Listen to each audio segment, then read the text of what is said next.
Good morning friends, मैं रवि कुमार फिर से स्वागत करता हूँ आपका अपने यूट्यूब चैनल एग्ज़ाम एक्सप्रेस में।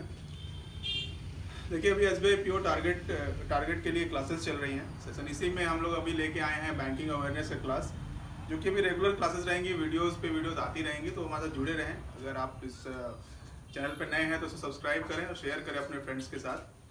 तो आज हम शुरू करते हैं हिस्ट्री ऑफ बैंकिंग से, एवोल्यूशन ऑफ बैंकिंग से।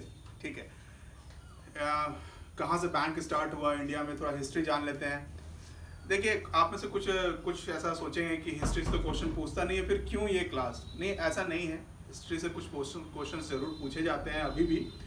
और जब तक जनरल की एक बात आप जान लीजिए, जब तक आप थोड़ा कॉन्सेप्ट क्लियर नहीं करेंगे, थोड़ा बेसिक नॉलेज नहीं होगा, तो समझने में थोड़ी मुश्किल होती है। जैसे हम आगे बढ़ते जाएंगे तो ये जब जो हिस्ट्री से कुछ टर्मिनोलॉजीज है ये आती रहेंगी, तो समझने में हमें आसान होगा। इसीलिए हमने ये स्टार्ट किया है एक बेसिक से। ठीक है, फिर उसके बाद हम आगे बैंकिंग, टाइप्स ऑफ बैंकिंग में जाएंगे, आरबीआई पढ़ेंगे, एसबीआई पढ़ेंगे। सभी का एक पूरा कवरअप, एक पूरा पैकेज होगा हमें, जो अगले कुछ दिनों में रेगुलर वीडियोस आते रहेंगे। ठीक है, तो सबसे पहले आज स्टार्ट करते हैं बैंक। आखिर बैंक है क्या? बैंक जो हम एक वर्ड देखते हैं, बैंक। तो जब भी बैंक की हम बात करते हैं तो आप लोगों के दिमाग में क्या आता है कि वो एक फाइनेंशियल इंस्टीट्यूट है जो डिपॉजिट लेता है और लोगों को लोन देता है। ठीक है, यही बातें नॉर्मल बातें आती हैं। ठीक है, ये भी सही है, बट बैंक की परिभाषा इतनी ही नहीं है। बैंक, जब भी बात आए बैंक की, तो वो एक फाइनेंशियल इंस्टीट्यूट्स है और जो take deposit and give loan. ये तीन चीजें तो हैं ही, बट ये काम तो और भी इंस्टीट्यूशन करते हैं। जैसे आप एग्जांपल देखिए, मुथूट फाइनेंस, वो भी डिपॉजिट्स लेती है और लोन देती है, बट वो बैंक नहीं है। कहीं भी आपने सुना है मुथूट फाइनेंस बैंक? नहीं।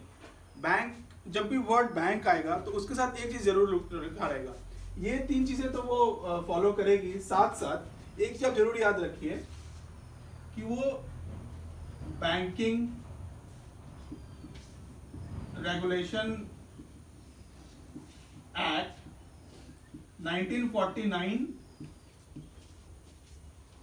के सारे रूल एंड रेगुलेशंस को फॉलो करते हुए एक फाइनेंशियल इंस्टीट्यूट जो कि डिपॉजिट लेती है और लोगों को लोन देती है, उसे हम बैंक बोलते हैं। ठीक है, तो ये आप बहुत इंपॉर्टेंट है। देखिए, ये याद रखिए।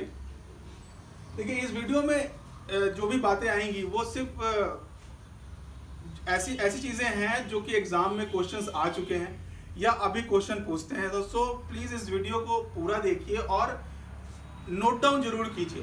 देखिए, बहुत लोग बोलते हैं, बहुत सारे स्टूडेंट्स बोलते हैं कि सर पीडीएफ प्रोवाइड करवा दीजिए इसका। पीडीएफ में उतनी सारी चीजें हम प्रोवाइड नहीं कर पाते जो क्लास में लेक्चर के में बोलते हैं हम लोग।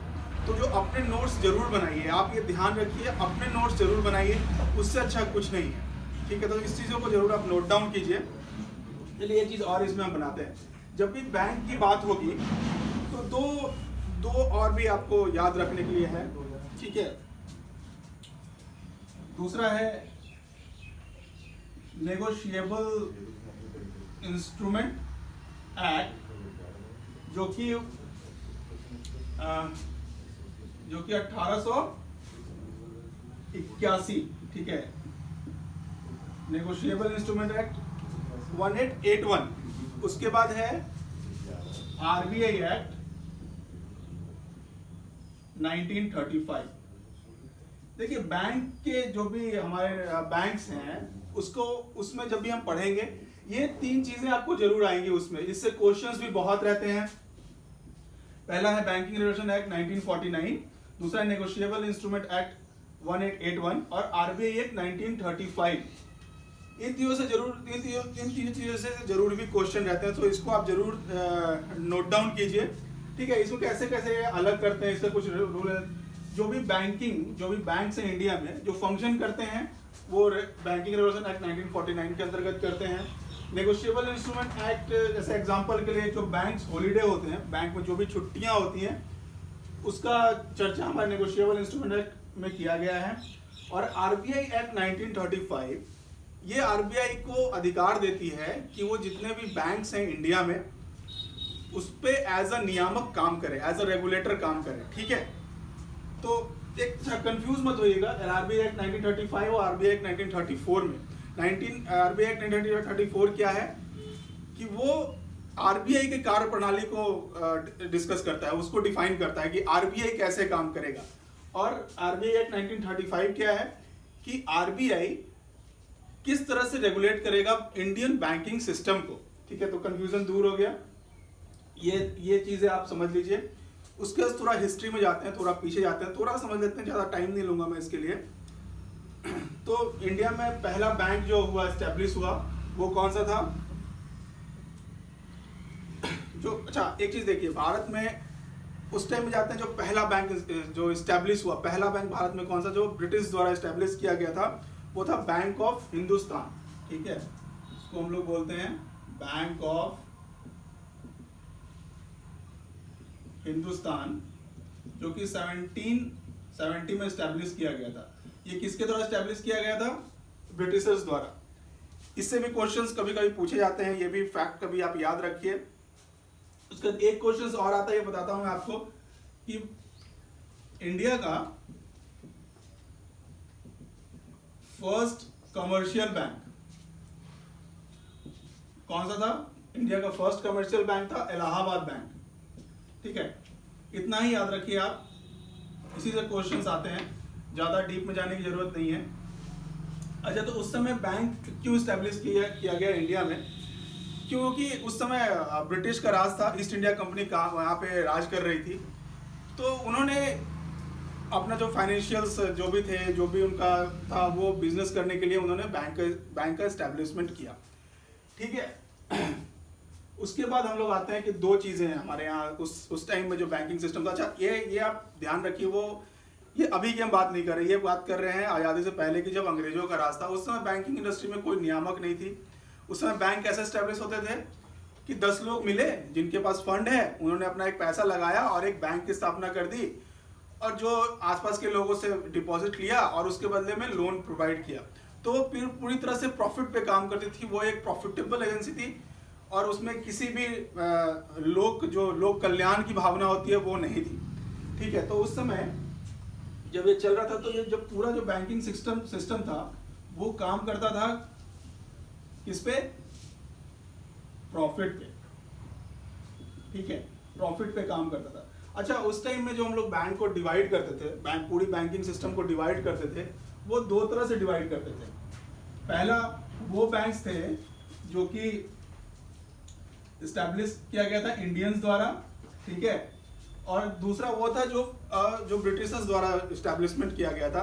तो दो तरह के बैंक थे, पहला था भारतीय बैंक, दूसरा था फिरंगी बैंक। ये दो तरह के कैटेगराइज किए जाते थे, ठीक है। बट उन दोनों बैंकों का जो मोटो था, जो कार्य प्रणाली थी, वो सिर्फ एक ही थी कि वो प्रॉफिट चाहते थे, सिर्फ प्रॉफिट चाहते थे।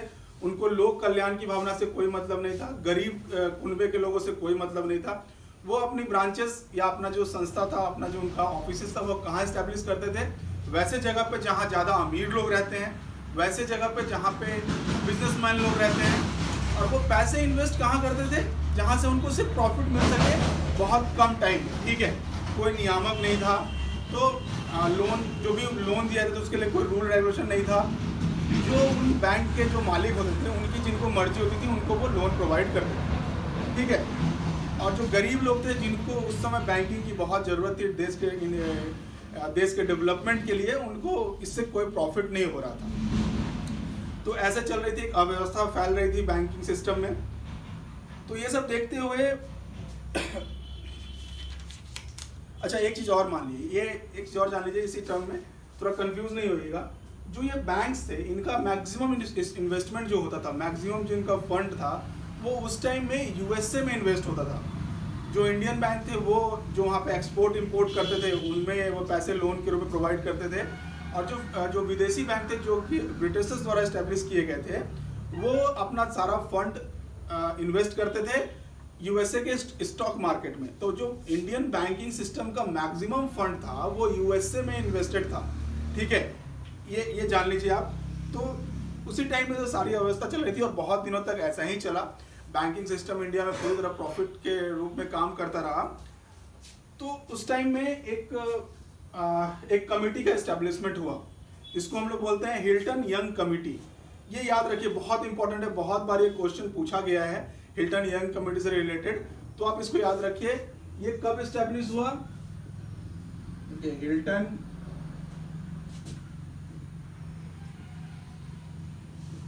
यंग कमेटी, ये 1926 में एस्टेब्लिश किया गया। ठीक है, इसका रिकमेंडेशन क्या था कि ये बैंकिंग सिस्टम को पूरी तरह से रिफॉर्म करने के लिए एस्टेब्लिशमेंट किया गया।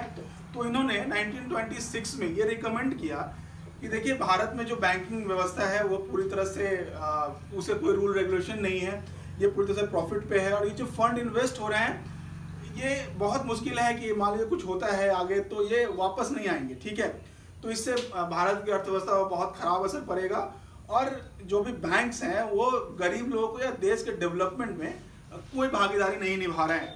तो इसके लिए उन्होंने रिकमेंड किया, उन्होंने सिफारिश की कि इंडिया में एक गवर्निंग बॉडी हो बैंकिंग के लिए, जिसको आरबीआई के रूप में एक गवर्निंग बॉडी का एस्टेब्लिशमेंट किया जाए, जिनका काम हो कि जो भी बैंक्स हैं उनका रेगुलेशन करें और करेंसी का जो भी करेंसी छपती है उसका वो उस पर देख रेख करे। ये किसका रिकमेंडेशन था? हिल्टन यंग कमेटी का। कब था? 1926 में। इतना ही आप याद रखिए। ठीक है, इन्होंने रिकमेंड किया, और लेकिन इंडिया का जो उसमें गवर्निंग बॉडी थी इस पर उन्होंने कोई ध्यान नहीं दिया। तो कुछ दिनों बाद 1929 से 1930 में यूएसए में एक बहुत बड़ी आर्थिक मंदी आई, डिप्रेशन आई। ठीक है, तो जो भी बैंक्स के जो भी फंड वहां पे इन्वेस्टेड थे वो वापस नहीं आ पाए, और बहुत सारे बैंक डूब गए, बहुत सारे पैसे उनके डूब गए, बहुत सारे बैंक बंद हो गए। देखिए इससे घाटा क्या हुआ कि जो भी यहाँ के नॉर्मल लोगों के फंड उसमें इन्वेस्ट, बैंक का क्या काम है कि बैंक लोगों से पैसा लेते हैं और उसी पैसे को फिर से इन्वेस्ट करते हैं, लोन देते हैं दूसरे लोगों को, और उससे जो इंटरेस्ट मिलता है वो उनका प्रॉफिट है। ठीक है, यही उनके प्रॉफिट है। तो जो हमने पैसे लिए वो हमने जिनको लोन पे दिए, अगर वापस नहीं करेंगे तो पैसा किसका डूबेगा? जो नॉर्मल लोगों का था। कोई रूल रेगुलेशन नहीं था, लोन देने के लिए कोई भी रूल नहीं थे। जैसे आज स्ट्रिक्ट रूल है कि हमें डॉक्यूमेंटेशन चाहिए आपकी इनकम, वो उस समय ऐसा कुछ नहीं था। हम बात कर रहे हैं आज से पहले का। ठीक है, तो सारे पैसे डूब गए, बहुत सारे बैंक बंद भी हो गए, और बहुत सारे बैंकों की स्थिति बहुत खराब हो गई। तो उस समय इंडिया ने, भारत की सरकार थी, उन्होंने सोचा नहीं, बैंकिंग को फिर से रिफॉर्म किया जाए। जो हिल्टन यंग कमेटी की सिफारिशें हैं उनको माना जाए, और उसी के मानने पे 1934 में, ठीक है 1934, ये बहुत इंपॉर्टेंट ईयर है बैंकिंग में। इसमें माने कि उन्होंने आरबीआई का नाम, आरबीआई एक्ट बनाया, और आरबीआई का नाम उसमें रिजर्व बैंक ऑफ इंडिया के नाम से गवर्निंग बॉडी बनाने के लिए आरबीआई एक्ट का निर्माण हुआ। और 1935 में आरबीआई एस्टेब्लिश हो गई। ठीक है, देखिए इन दोनों चीज में कभी कंफ्यूज, बहुत सारे स्टूडेंट कंफ्यूज रहते हैं कि 1934 में आरबीआई एक्ट हुआ, बनाया गया, तो आरबीआई का स्थापना भी उसी साल हो गई। नहीं, ऐसा नहीं है। आरबीआई की स्थापना 1935 में हुई, और आरबीआई एक्ट का बनाया गया 1934 में, एक साल पहले। तो चलिए, आरबीआई की स्थापना हो गई 1935 में। उसका क्या काम था कि जितने भी बैंक्स हैं भारत में, जितने पूरी बैंकिंग इंडस्ट्री का रेगुलेशन करना, नियामिकी करना, उस पर नियंत्रण रखना, उसके लिए रूल रेगुलेशन बनाना, और भारत में जो करेंसी का छपाई हो रही है, करेंसी का लेन देन हो रहा है जितना भी, उस पर कंट्रोल रखना। ठीक है, ये बात हो गई। तो उस समय जो आरबीआई का फॉर्म हुआ, वो समय ये गवर्निंग बॉडी नहीं थी, गवर्नमेंट बॉडी नहीं थी। ठीक है, ये इस पे सरकार का पूरी तरह से नियंत्रण नहीं था। उस समय जो आरबीआई का निर्माण हुआ उसमें अराउंड 50 करोड़ का इन्वेस्टमेंट हुआ था आरबीआई के निर्माण में। ठीक है, उसमें से 20 से 22 लाख अमाउंट ही सरकार का था। बाकी फंड कहाँ से आए? प्राइवेट सेक्टर से। तो सोचिए 90% से ऊपर के ज़्यादा फंड जो थे वो प्राइवेट सेक्टर से था। तो उस पर आरबीआई पे उस समय किसकी हुकूमत थी? प्राइवेट सेक्टर की। तो फिर से प्राइवेट सेक्टर तो उसी तरह से काम कर रहा है, वो अपना प्रॉफिट देख रहा था, उसके लिए सरकार का कोई उस पर जोर नहीं था। सरकार जो चाहती थी, जिसके लिए आरबीआई का फॉर्मेशन हुआ था, वो पूरी तरह से फुलफिल नहीं हो रहा था। ठीक है, ये समझिए आप। हाँ, तो उसके आगे बढ़ते हैं। तो सरकार ने क्या सोचा कि नहीं, इस जो आरबीआई है, जो गवर्निंग बॉडी है, इसको अपने नियंत्रण में लिया जाए। तो नियंत्रण में कैसे लेंगे? कोई भी एक संस्था है, कोई भी एक कंपनी है, तो उस पर किसकी हुकूमत होती है? जिनका ज़्यादा उस पर पैसा लगा होता है, ठीक है। उसी तरह सरकार ने सोचा कि जितने भी शेयर्स हैं आरबीआई के प्राइवेट सेक्टर में, उस शेयर्स को खरीद के और इसको अपने नियंत्रण में लिया जाए। इसको हम लोग क्या बोलते हैं? Transfer of ownership. इससे भी क्वेश्चंस आते हैं, सो आप प्लीज इसको नोट करते रहिए, नोट डाउन जरूर करते रहिए, ठीक है। ट्रांसफर ऑफ ओनरशिप, जो भी आरबीआई के जो भी शेयर्स थे मार्केट में, उसको सरकार ने धीरे धीरे खरीदना शुरू किया और 1948 में ये कंप्लीट हो गया। जितना भी ओनरशिप था आरबीआई का पूरी तरह से सरकार के पास आ गया, ठीक है। समझ में आ गया? 1948 ये आप याद रखिए।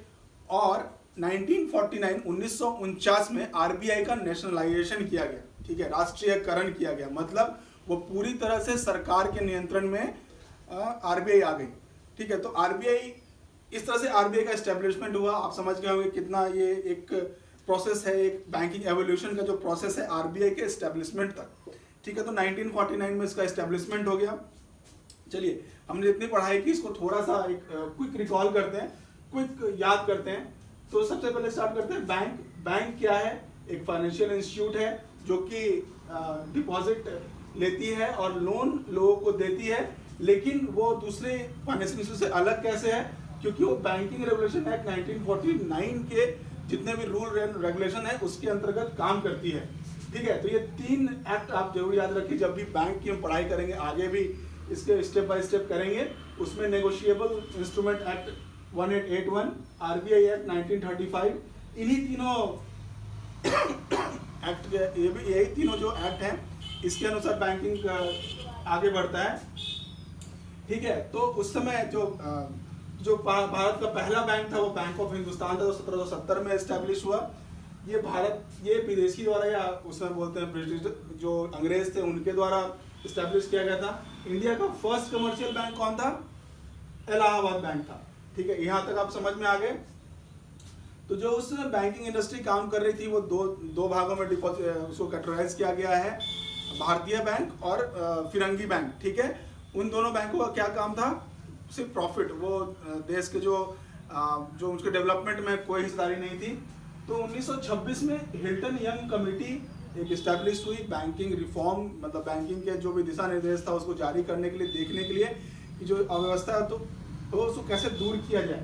तो उनकी रिकमेंडेशन, उन्होंने रिकमेंडेड क्या किया कि एक संस्था हो जिसका नाम आरबीआई हो, रिजर्व बैंक ऑफ इंडिया, उसको इस्टेब्लिश किया जाए और उसका 2 काम होना चाहिए कि वो बैंकिंग इंडस्ट्री को रेगुलेट करे और करेंसी की छपाई को देखे, ठीक है, या करेंसी का जो भी रेगुलेशन है उसको देखे। तो ये हो गया, हिल्टन कमेटी ने सिफारिश कर दिया, बट उसका कोई असर नहीं हुआ। तो 1929 और 1930 में यूएसए में बहुत बड़ी आर्थिक मंदी आई, जिसकी वजह से पूरा इंडिया का बैंकिंग सिस्टम हिल गया। क्यों हिल गया? क्योंकि जितना भी इंडिया के बैंक्स के मैक्सिमम फंड्स थे वो यूएसए में ही इन्वेस्टेड थे, क्योंकि वहाँ से प्रॉफिट ज़्यादा आता था, ठीक है। तो जब ये सारे सिस्टम हुए तो सरकार ने सोचा कि इसको सुधारने के लिए उन्होंने हिल्टन यंग कमेटी की सिफारिशों को माना और 1934 में आरबीआई एक्ट लागू किया गया और 1935 में आरबीआई का इस्टेब्लिशमेंट हो गया, ठीक है। और लेकिन जब इस्टेब्लिश हुआ, जब ये इसका निर्माण हुआ, उस समय ये पूरी तरह से प्राइवेट संस्था थी, क्योंकि इसमें प्राइवेट की हिस्सेदारी, प्राइवेट सेक्टर की हिस्सेदारी ज़्यादा थी, ठीक है। तो ये फिर आगे बढ़ते हुए 1948 में ट्रांसफर ऑफ ओनरशिप के अंतर्गत जितने भी शेयर्स थे प्राइवेट सेक्टर में आरबीआई के, वो सरकार ने ले लिए, जो 1948 में कंप्लीट हुआ। और 1949 में आरबीआई का नेशनलाइजेशन कर दिया गया, इसका राष्ट्रीयकरण कर दिया गया। पूरी तरह से सरकारी तंत्र हो गई, जिसका काम क्या था? भारत में बैंकिंग सेक्टर को रेगुलेट करना और करेंसी छापना। उस समय तक ये इंपॉर्टेंट चीज़ें थी उसके लिए, ठीक है। तो आपको समझ में आ गई होगी कि ये आरबीआई का एस्टेब्लिशमेंट कैसे हुआ, बैंकिंग एवोल्यूशन कैसे हुआ, ठीक है। ये अब हम आगे जो बढ़ेंगे, अब इतनी सारी चीज़ें आपने जरूर नोट डाउन कर ली होगी और इस पे हम क्वेश्चन आंसर भी आगे लेके आएंगे। तो जब इससे आगे बढ़ेंगे, जब हम अगले सेशन में एक दूसरे से मिलेंगे, तो हम क्या पढ़ेंगे? आरबीआई के बारे में, ठीक है।